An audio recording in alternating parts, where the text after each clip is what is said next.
Hello, and welcome to Hospice Insights, the Law and Beyond, where we connect you to what matters in the ever-changing world of hospice and palliative care. But am I set up for growth? Corporate and governance considerations for growing hospices. Hey, Adam. Hey, Meg. I've been bugging you to do this podcast for a while, so thank you for taking me up on it. Yeah, happy to be back on it. Yeah, it has been a while. It has been, and you've been busy with all the things that we're talking about in today's session. And I guess just maybe I start out by sort of recapping what we're seeing, or what we see a lot across the country. And this applies to nonprofits and for-profits, but I think probably especially nonprofits and how they are organized from a corporate perspective. So 40-some years ago, people started a hospice organization, typically in Inc., and then that's it. And then 40 years have gone by, other than, personnel changes and board changes, nothing else has really changed. And I think that we're at this point in time right now where people are thinking about service expansion and geographic expansion and affiliating with other providers and doing a lot of cool stuff. I think part and parcel with that exploration, you need to think about, is my corporate structure, is the single legal entity now doing 10 things? Is that really the right way that sort of best meets the goals? And so that's what we're going to talk about today, because, okay, spoiler alert, no, it doesn't. And, lawyers can be wishy-washy, but I really don't think there's few people that I think that makes a lot of sense for. So, wanted to jump to, so what are we seeing people do that does make sense? And so want to explore that with you today. And maybe let's get out of the way, and hopefully people won't, it will encourage them to continue listening. We are not encouraging you to make complexity for complexity's sake.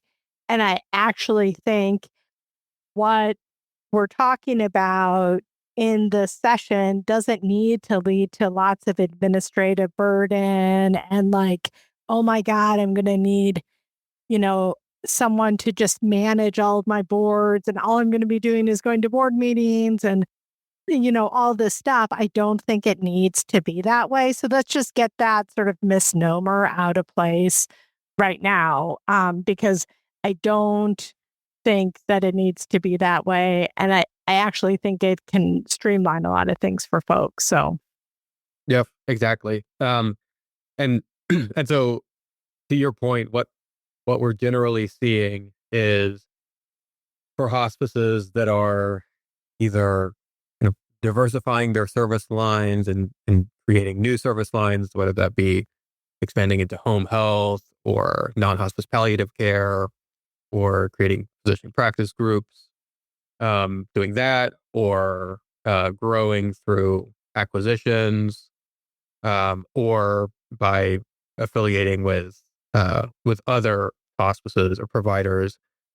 Generally, what we're seeing is the creation of different entities for different service lines, and then creating a non-operational parent to be the parent entity or holding company for all of those operational entities that are either providing services in different service lines or are acquired entities, the ones actually providing the care. And to the point you just made about complexity, certainly if you have multiple entities, that's going to be a bit more complex than one single entity. It adds something, and you can't get around that. But like you were saying, with a smart governance structure, and thinking through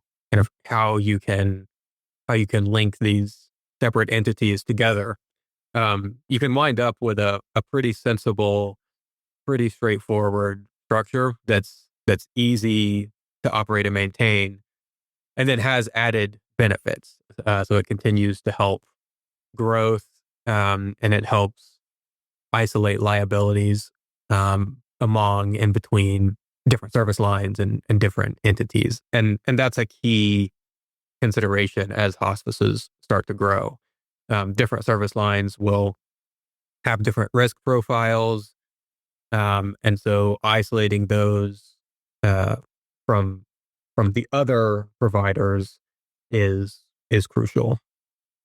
Well, and I think that in the for-profit world, they're used to creating LLCs, and so nonprofits not as much, and everything needs to be in ink. So even if you have multiple entities, we run into organizations that have lots and lots of inks. And it's like, well, but for it to be, you know, not, be exempt, it needs to be its own 501(c)(3). And so I think really important for listeners to hear about the whole disregarded LLC. So what oftentimes, and again, this is generalities we're talking about here, but oftentimes this is going to be available to folks where you don't necessarily need, if you want to do home health or whatever in some separate legal entity, you're not going to have to do it as an Inc. Tell us what a disregarded LLC is and how that plays into the big picture for nonprofits in particular. Yeah. So this is something that's available to both for-profit and not-for-profit entities. And a disregarded entity is an IRS concept that applies to what's called a single member LLC. And so LLCs don't have shareholders, they have members, but it's generally speaking the same concept. The entity or individual that owns that LLC. So if you take a nonprofit corporation, for example, that exists today as one entity, um, that corporation creates an LLC that the corporation owns, and the corporation is the sole member of that LLC. Then, from a federal tax perspective, that LLC is what's called a disregarded entity, meaning that it would, in this instance, share the tax exempt status of the parent. So the nonprofit corporation, it would be treated as that corporation. The LLC wouldn't have to file a separate tax return. So all of the LLC's profits and losses would be rolled up to the parent and reported on the parent's 990. The same thing applies with a for-profit corporation, but it would be that corporation's tax returns, not a 990. But that's the gist, and um, it's Well, a and benefit. maybe just to talk about that for listeners who aren't super familiar with LLCs, and you say it's a member managed or manager managed, there's a choice there, but essentially in a non-corporate way of speaking here, it's not like you have to have full board for that LLC. So when we talk about streamlining governance, it means translate that for me. What does it mean? What's the minimum you need to have? Because your big board's probably still going to be on top, right? All those members that have, board members that have always been there. What who needs to be on this organization's leadership? Yeah, we like LLCs because there's a lot more flexibility in how they're managed. With a corporation, you essentially have to have a board. With an LLC, you don't have to have a board. The LLCs can either be member managed or manager managed. And that simply means if they're member managed, whoever the member is in charge of making decisions and binding the LLC.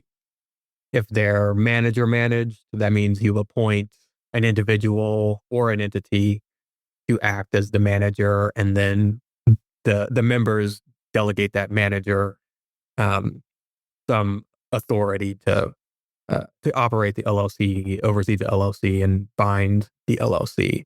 And then, kind of between those two, there are different iterations of how you set that up. But those are the two basic options that states tend to recognize.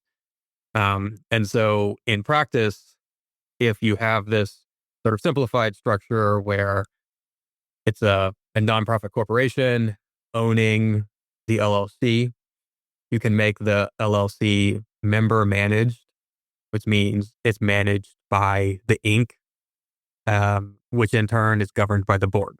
And so the board of that corporation um, is ultimately the one making decisions both for the corporation and the LLC.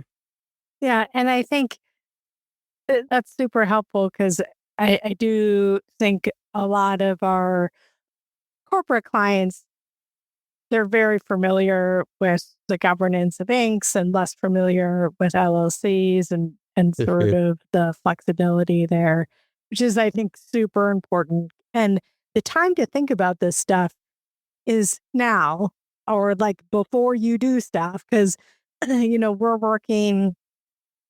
we've worked on projects where, they do have multiple entities under their corporate umbrella, but a lot of them are Incs.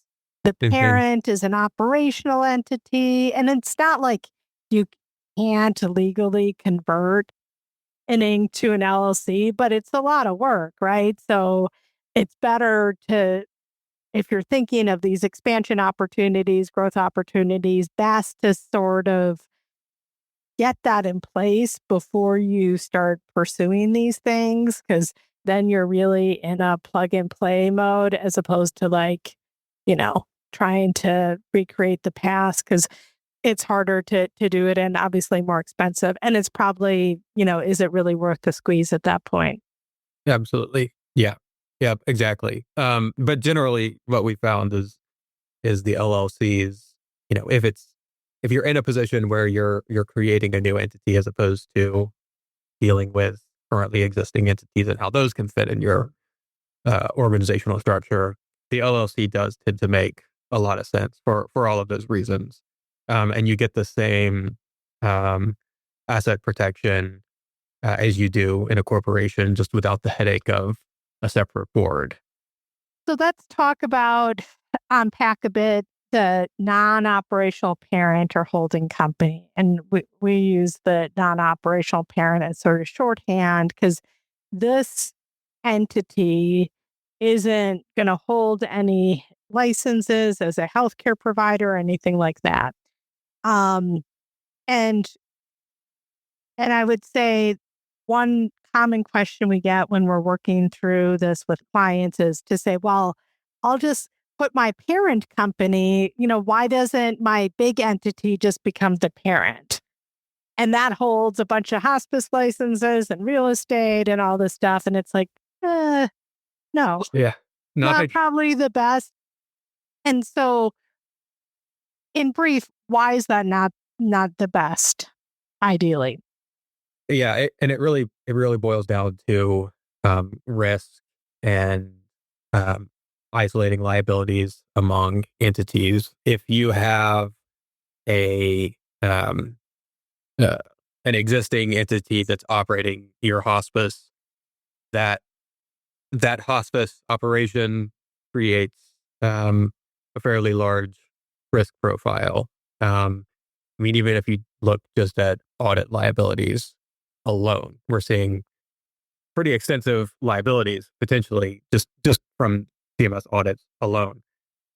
And so those are all liabilities that a hospice could face through the ordinary course of its hospice operations. Um, and and so generally, when you're looking at how CMS would treat those liabilities. CMS will initially look to the PTAN that is audited, but then can and will extend that liability to other PTANs owned by the same EIN, so the same tax ID. So if you have an entity with multiple PTANs, that liability could be shared among multiple PTANs.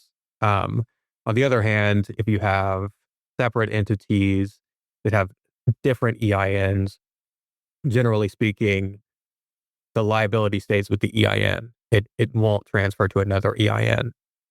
Um, so being able to separate out your hospice, home health, and any other kind of providers into their own EINs, and then put a non-operational parent on top helps isolate that risk.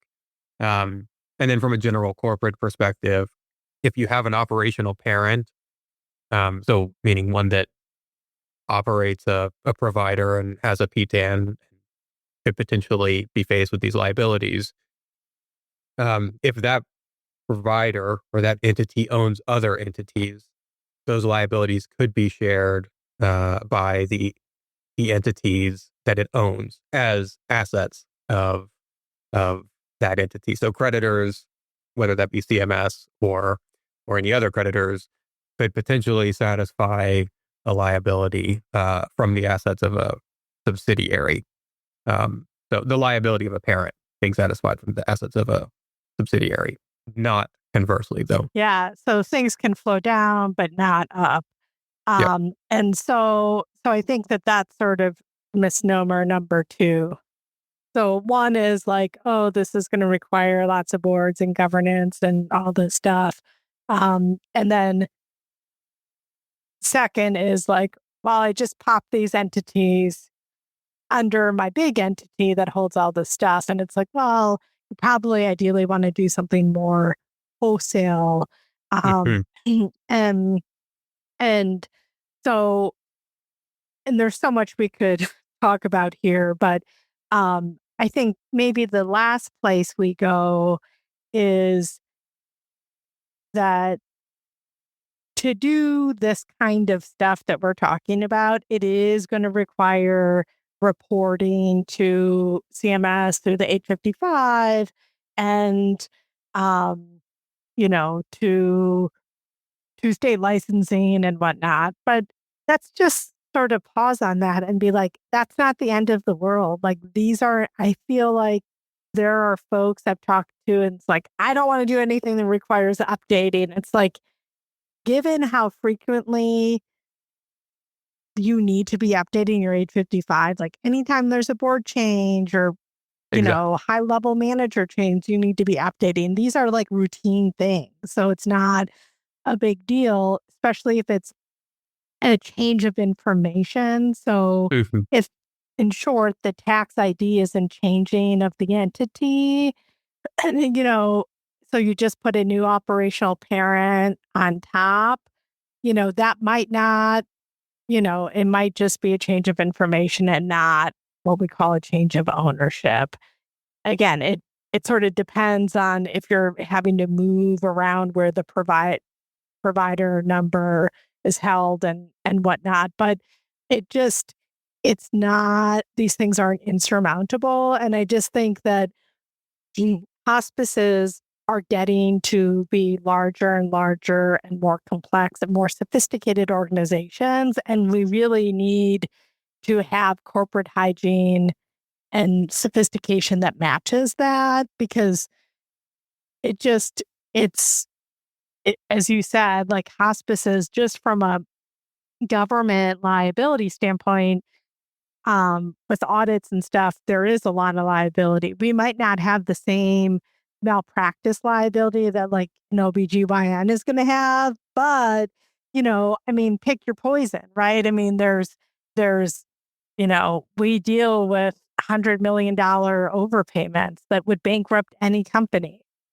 I mean, it doesn't matter how big you are. So, this stuff is real. And so I think thinking through this and, I think can make a lot of sense. And sometimes I think we're dealing with this in two different situations. Some people are planning for growth and change, and so they're doing it sort of proactively.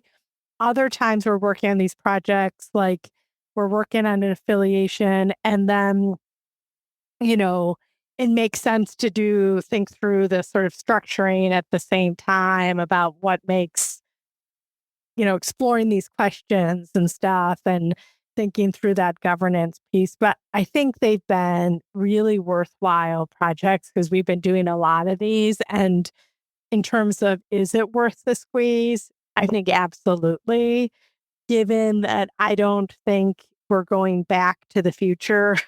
Like, we're not going back to hospices that are, really small, um, volunteer-based organizations. I mean, we're, many $1 million organizations, typically 10, 100 million, several $100 million organizations. And the things we're talking about is consistent with like what the larger corporate world and corporate healthcare world really does. And one thing we didn't talk about a ton, but maybe just worth a mention, is also how you hold your real estate, which is a huge asset. Like putting that all in an LLC instead of holding that at the, operational, entity level and stuff like that. So I think we may be getting more rich in real estate as an industry. And so,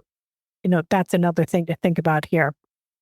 Yeah, the real estate could be the hospice's biggest or one of their biggest assets. So putting that in its own LLC, again, to isolate it from any liabilities that could be shared from any of the operational entities, is a smart thing to do, and a good way to protect that asset. And again, it's something routinely done in other types of healthcare organizations and just non-healthcare organizations. So it makes a lot of sense. Yeah. And I guess the final point, I'll give myself the final word here. I feel like it's I always have so many thoughts floating in my head. I'm worried I'm going to forget them. But I guess the last thing I wanted to share was there are some hospice regulatory nuance here, like core services requirements. And how do you meet those when you do this? And then, the governing body requirement under the hospice regulatory framework. Who's the governing body? Those are all things we've worked through. I don't want to get into that granular detail here, but a lot of this stuff's corporate stuff, but there is this hospice nuancy stuff is really unique to what we're doing that are not really matched by, your average corporate lawyer isn't going to know about that stuff. And so we also need to be making sure, when surveyors come around, like we can show we're meeting these requirements. And so, when we work with clients talking through how to comply with that aspect, because they're very important things to think about as we do this, and they shouldn't be an afterthought. But anyway, well, we've been doing a lot of this and it's been fun work. And I think fun to feel like we're putting our clients in the best possible shape to grow and thrive into the future. And so I think it's been rewarding work. It has. Yeah. Getting to see how it fits with their strategies and growth plans is always interesting and rewarding to be a part of. And if you're doing proactive work instead of reactive all the time, that's also sort of not fun. A panic. Yeah, exactly. So anyway, well, thanks so much for your time and wisdom on this, Adam. You've been so critical to our team and leading our team on, these things, because tons of stuff I don't know, because you came to this work in a different way than I did. And so it takes all of us, right? It takes a village here. It does. Yep. And thanks for having me back on the podcast. It's good to be back on. Great. Thank you. that's it for today's episode of Hospice Insights, The Law and Beyond. Thank you for joining the conversation. To subscribe to our podcast, visit our website at hushblackwell.com or sign up wherever you get your podcasts. Until next time, may the wind be at your back.